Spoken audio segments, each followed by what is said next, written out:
AITA for telling my niece it's her fault that my horse kicked her. I 27F have a niece 14F who is my older brother's 36M and his wife 34F daughter. She's a very sweet girl and she loves my horses and the other horses I board, which are my friends. My brother and his wife live in the city, while I live in my uncle's ranch on my mother's side in a different state. My brother and I have different moms but same dad. They sent my niece to come stay with me for a few months, which I greatly accepted. She's been good and she calls her friends back at her home state and FaceTimes her parents once in a while. She's a great help with feeding my animals and my horses. The only problem is, she doesn't know how to ride horses and sometimes teases the horses. I have two very young horses, a filly and a colt, which are very excited horses, and I don't really allow her in the field with them, as they like to kick and buck even when people are around. And I have an old stallion which was my first horse my uncle got me. His name is Rooster and he is 32 years old. That is my niece's favorite horse. She always wants to ride him, but I don't allow anyone to ride him and I don't ride him no more. He's very patient and kind,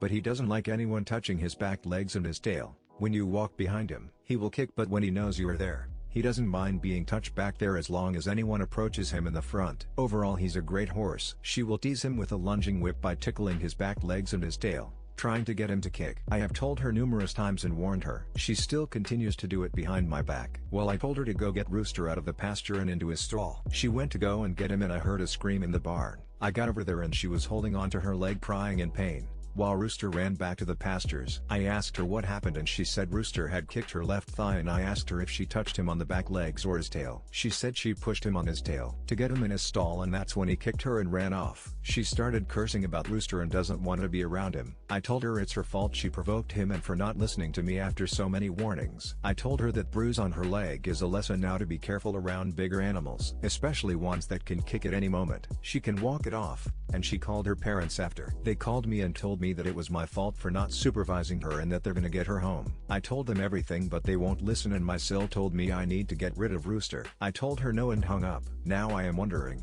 AITA,